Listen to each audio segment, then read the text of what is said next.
Today I have come to show you such secrets of the brain which no one has ever seen, nor has anyone dared to think about. They tell you to trust your thoughts, but what if your thoughts were never yours? What if every decision was already made before you even felt the choice? That's not fear, that's neuroscience. Rehan never questioned his actions. He lived, he chose, he believed in free will, until one moment changed everything.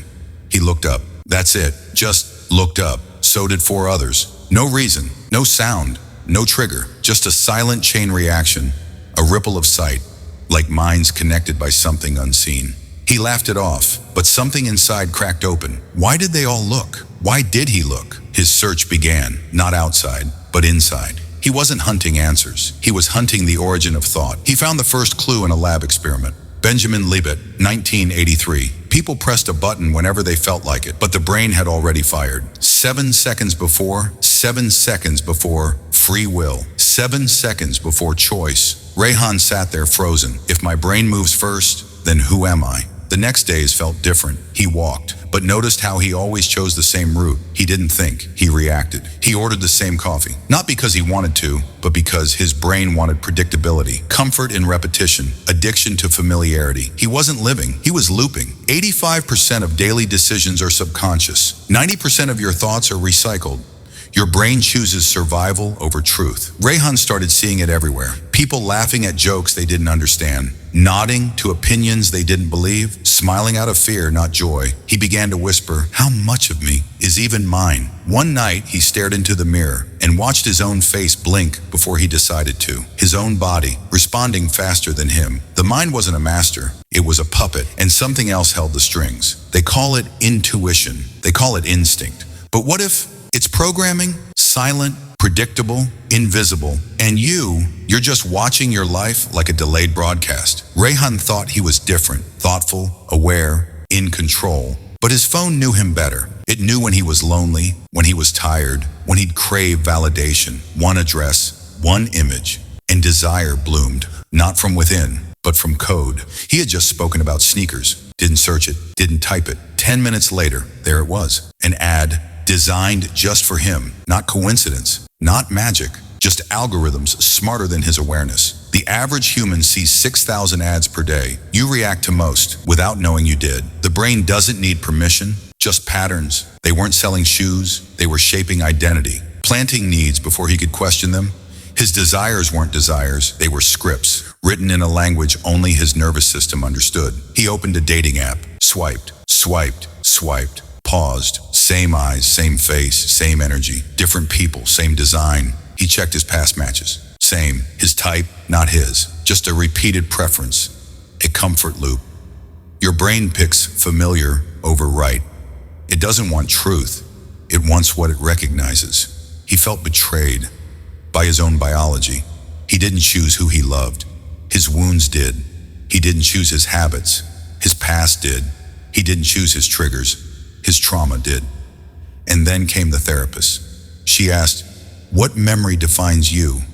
He shared a story. His father, the storm, the silence.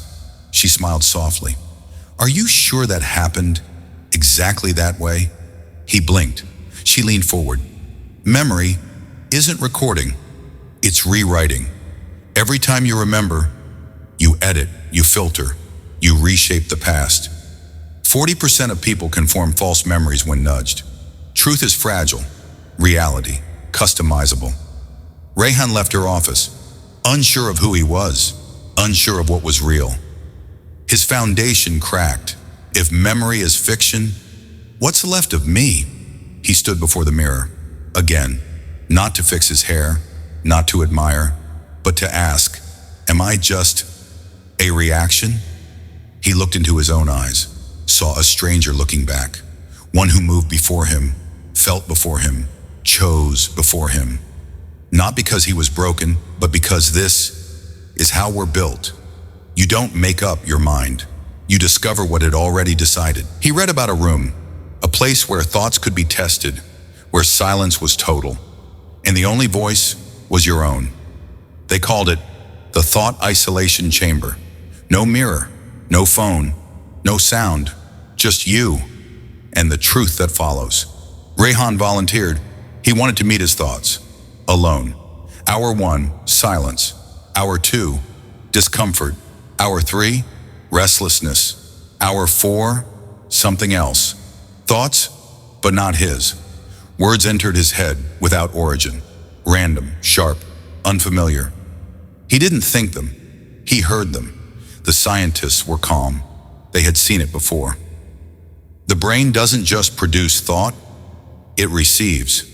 It's more antenna than engine.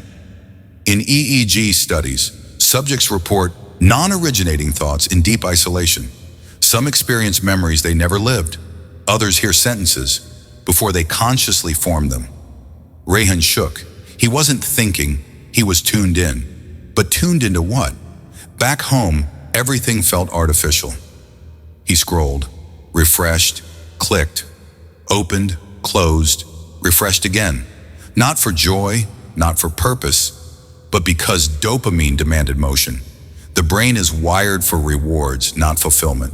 Social media triggers the same circuits as cocaine. It's not addiction to content, it's addiction to anticipation. He wasn't choosing, he was chasing, on autopilot, trained by pixels. Then came the dreams, the same one, every night. A shadowed figure, standing still, mouth closed, but whispering his name before he fell asleep. How? He hadn't even dreamed yet, but the voice was already there. He started keeping a thought journal, but the entries repeated. Same words, same rhythm, same inner voice. He wasn't writing thoughts, he was writing code, like someone else was thinking, and he was just the pen. In panic, he screamed at his reflection, "Who's thinking for me?"